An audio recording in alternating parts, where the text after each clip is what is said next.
Assalamualaikum dan salam sejahtera kepada semua pelajar kimia tingkatan 4. Hari ini saya akan menerangkan mengenai ikatan logam, salah satu subtopik yang terakhir di dalam bab 5 ikatan kimia tingkatan 4. Okay, saya Puan Noziana binti Anwar, guru kimia daripada SMK Sultan Abdul Aziz, akan menerangkan mengenai ikatan logam. Okay, mari kita lihat. So, kita lihat dulu standard pembelajaran di dalam topik ini. Okay, yang pertama, menerangkan pembentukan ikatan logam. Yang kedua, kita dapat menakul sifat kekondaksian elektrik logam. Pernah tak kamu terfikir kenapa asyik-asyik logam je boleh mengkondaksi elektrik? Kenapa logam boleh mengalirkan arus elektrik? Pernah tak kamu terfikir? Sebelum itu, mari kita lihat apakah yang dimaksudkan dengan elektron valence. So, elektron valence ialah elektron yang diisi dalam petala paling luar suatu atom. Contohnya, atom hidrogen. Atom hidrogen, elektron valence-nya adalah 1. Kita pergi kepada contoh lain. Contoh lain, kalau kita pergi kepada atom oksigen, elektron valence dia adalah 6. Ini dah kita belajar semasa tingkat bab 2 masa tingkatan 4 ya. Okey. So, soalan saya, adakah elektron valence dalam atom logam itu dinyah setempatkan? Dinyah setempatkan itu dia mempunyai elektron yang di luarnya. Okey. Di dalam logam, atom-atom tersusun padat dan teratur. Okey. Elektron valence dari atom logam dapat bergerak bebas dalam struktur logam tersebut. Maksudnya elektron valence dia je ya, yang paling luar. Okey. Elektron bergerak bebas tersebut dipanggil elektron dinyah setempat. Yang ini yang cikgu cakap tadi. Elektron tu bergerak dekat luar. Okey, maksudnya satu atom logam tu dia akan dinyah setempat. Kenapa? Sebab terdapat elektron valence di sekelilingnya. Okey, kita lihat ini. Okey, apakah pula yang dimaksudkan dengan lautan elektron? Dalam bahasa Inggeris sea elektron. Lautan elektron. Lautan elektron ialah elektron yang dinyah setempat yang bergerak bebas di dalam ruang antara atom-atom logam. So, tadi satu atom logam itu dia mempunyai elektron valence. So, elektron valence itu akan bergerak bebas di luar ruang-ruang antara atom logam. Kemudian, apa sebenarnya ikatan logam? So, ikatan logam ialah daya elektrostatik yang kuat antara lautan elektron. So, tadi dah kita belajar kan, maksud lautan elektron maksudnya elektron yang bergerak bebas di sekitar atom. Dengan ion logam yang bercharge positif. Yang bercharge positif. So maksudnya ingat daya elektrostatik yang kuat. Antara lautan elektron dengan ion logam yang bercharge positif. Bagaimana pula ikatan logam ini terbentuk?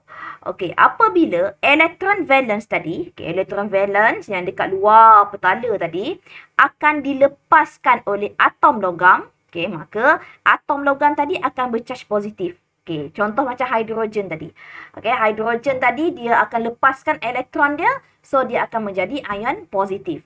Maka di sini ikatan logam terbentuk dari tarikan elektrostatik yang kuat. Tapi hidrogen tadi bukanlah suatu logam kan? Kita ambil contoh yang lain. Contohnya natrium. Natrium mempunyai elektron valence-nya adalah 1.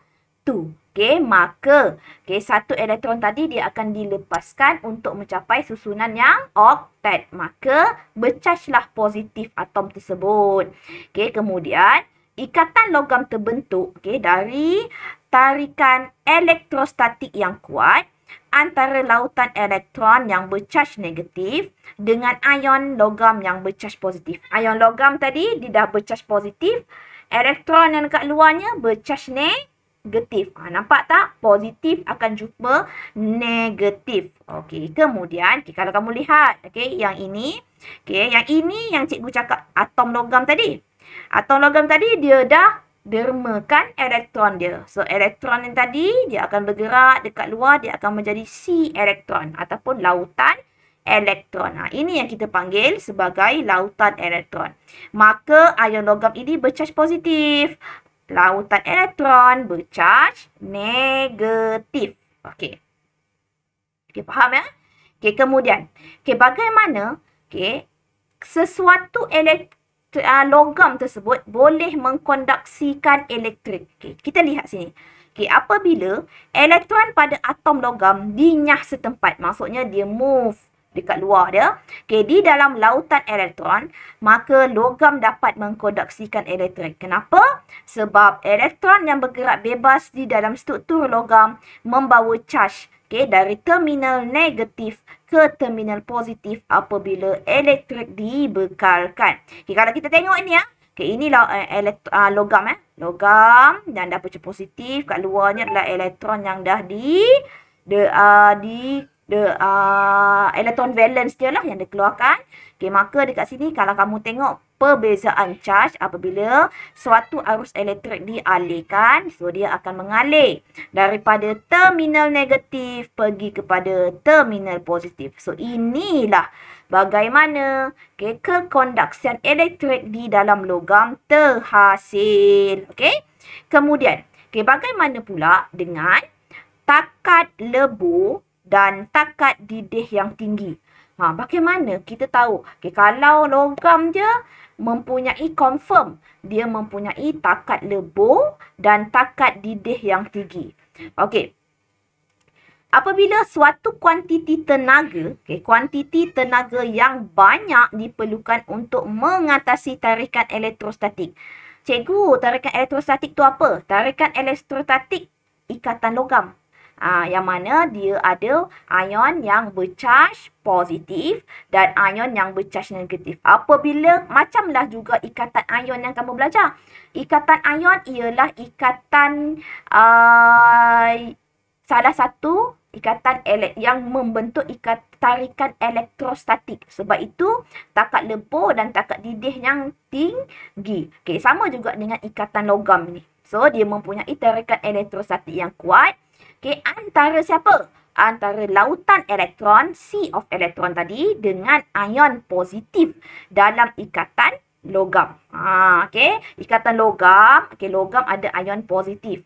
Dengan lautan elektron tadi, dia ada tarikan elektrostatik. Maka dekat sini satu tenaga yang besar diperlukan untuk mengatasi tarikan elektrostatik yang kuat. Mudah ya? Kemudian, itu sahaja yang kamu belajar di dalam takat mengenai ikatan logam ini.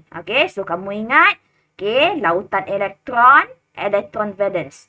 Logam bercaj positif. Kemudian elektron valence tadi di sekitar, dinyah setempatkan di sekeliling atom logam tadi. Ion logam tadi. So, dia akan di sekelilingnya. Kemudian, apa yang terjadi? Dekat sinilah yang kita akan kaitkan mengenai sifat fizik ikatan logam. Yang pertama, apa tadi cikgu cakap? Takat lebur dan takat didih yang tinggi. Kemudian, yang mana, kalau kamu lihat yang daripada tadi kita dah belajar takat lebur dan takat didih tinggi, dan kemudian kita dah juga belajar mengenai bagaimana suatu logam itu boleh mengkonduksikan elektrik. So, itu sahaja untuk pembelajaran kita hari ini. Harap kamu semua boleh faham. Sekian, terima kasih.